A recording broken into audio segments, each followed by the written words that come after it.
She-Hulk by Titania, Episode 5. That's right, folks. We are past the halfway threshold. Now we're into the good stuff, the stuff that nobody else has seen. And I'm just still impressed by the show. You know, I think it literally just said, we don't have to do anything. This is barely about She-Hulk this episode. It's very much a Pug and Nikki story for a bit. And then Jennifer realizes that men don't like her. And I'm like, that is a weird story to play. But one you only get when you have a female staff writer. And I'm like, that is perfect. Because this show should not be handled by the male gaze. Because it wouldn't work. It wouldn't. I don't think you get half the scenes you do in the show if you have like a mainly men writing it. I feel like this show really plays into like the female demographic being like, no, we want to hook up. Most guys suck. There's literally a line in this episode that blew my mind where it's like, I literally have superpowers and I can do unspeakable things, but men will still think they're better than me. I'm like, that is so accurate that it sucks. That you actually have to say that in a franchise show that a strong woman who could literally do the impossible will still be looked down by men because of who she is. I'm like, that sucks, but it's really poignant writing, and you don't get that from a male writer. You just don't. So I'm just going to sit here and talk about why this is the best show ever made. But we could go into other things too. Let's talk about the other stuff. There is like the Titania stuff. Finally, I've been waiting for Jamila Jamil. If anybody has seen this channel more than once, I have sung this girl's praises since I first laid eyes on her. I think she is awesome. I think she is cute and fun and creative and does a lot of good charity work. And she's doing a really fun Valley Girl accent that I adore. I love back-to-back Valley Girl accents in the show. We got Madison last week.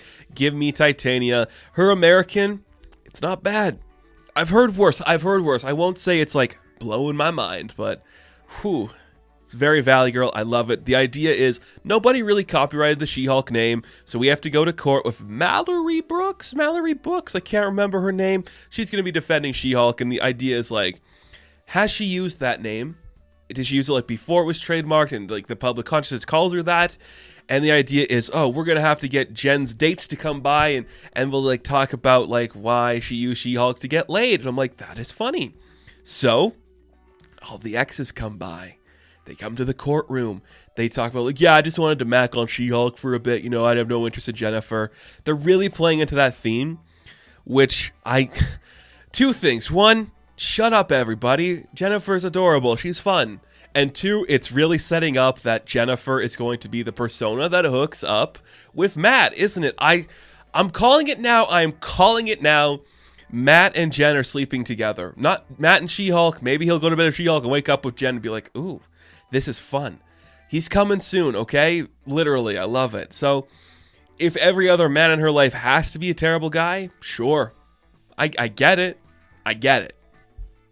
Even big, bulky man. It's like, I only went to bed with her because she was She-Hulk. And like, that's how she wins the case. Every man says She-Hulk's way cooler than Jen. That's all we got in this episode for her. And I'm like, that is a story. But this is kind of like the B story. Because the main story is Pug and Nikki. They're trying to get some cool stuff. So I love a good line like this where it's just like it's such a throwaway sitcom line where Puck's like, hey, can you wait in line with me to get the new Iron Man 3s? And he's like, I get 2 boxes of shoes, one for, what do you say, one for display, one for play, something like that. God, that's funny. That is such a good joke. And Nikki's like, it's going to cost you a favor and interest. And the interest is like, oh, you have the drip, the drip broker who works for superheroes. Can we get them for our girl Jen, have her dress up nice? And like, yes, please. It's awesome. And as much as I'm like, yes, give me Tatiana and Titania playing off each other, it's so cool. But if we just got an entire mini-series of Pug and Nikki just going into places with the Avengers and Avengers shirts, just having a blast, I could watch it all day. Because they're just such a good pairing. I love seeing them together. Everyone's having fun. Just the rip-off Avengers merch is hilarious. And Pug's like, yeah, I want all of that. Let's get that. They get it all. They find the actual drip broker. They're like, hey, how would you like to work for a She-Hulk, you know? That's kind of cool. It's so funny. Like, that is just a really good joke that you could only do in an MCU show that isn't taking itself seriously. Because when you make that concept serious, it's really stupid and funny. But it's like, honey, This girl is a disaster. I don't know if you can actually be here. I'm very exclusive. I'm working with Daredevil, a guy that we don't know his existence in this universe yet. So, honey, you can't be that exclusive, Drippy, okay? I'm just saying, if you're going to be... Because currently in the universe, I'm saying Daredevil and She-Hulk are on the same level of popular, right? So, you can't say you're doing She-Hulk, or you can't say you're doing Daredevil and not doing She-Hulk. That's all I'm saying. I'm fine with whatever. I love what this show's doing. Man, it's fun. We actually don't see the outfits yet, but there's a special one in there just for her if she decides to superhero. Clearly, that's going to be like, the form-fitting one that the action figures are going to be based on. I hope this isn't like every other show where it's like, in the last episode, she'll wear it. Blah, blah, blah. There you go. The action figure. We made it. There you go. I hope it's kind of like she's going to wear it in the next one because her and Daredevil are going to go on a mission. She's going to be like, damn, this guy's hot. They're going to kiss. He's going to be like, hello, Jennifer. I'd rather be in bed with you, a normal-sized woman. Please and thank you. Please and thank you. Oh, I'm just impressed with this show, man. Like, it's just so simple. If it was on network television, I'd still watch it every week. It's so creative and fun. I'm liking what they're doing here, man. They really struck the chord between, here's the courtroom stuff, it's Titania, she's doing some illegal stuff. They don't set it up that she's going to jail or anything. They just set up like, this isn't over. I'm thinking she might be back. I don't know, because we do got that Emil Blonsky stuff coming up where he's like doing like a rehabilitation center for like former villains or whatever. We got the Daredevil stuff. I hope we have more space for Titania to return because she is just the sweetest and I adore her and I want her in my life for everything. Look, I love all these women. Titania, and then you got Jennifer and Nikki. These are my girls. That's my squad. I love them. Everything they do, I will follow them too.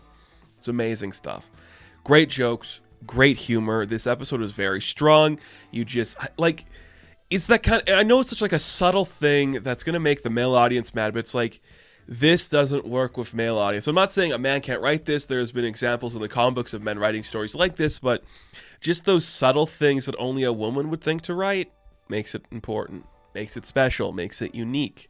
I dig it for that. There is no post-credit scene for this one. The post-credit scene, I guess, is the reveal of the Daredevil helmet, which is going to make a lot of people wince, like, yay, it's happening! I'm like, yeah, we know. Nothing special about that. I can't wait to see what they're going to do with that character, though. It's just really interesting. This show is working well. Every story beat is going in directions I adore. Every character is getting fun stuff. Jamila Jamil, she's great. I like it a lot. Just great fun all around. She-Hulky vibes.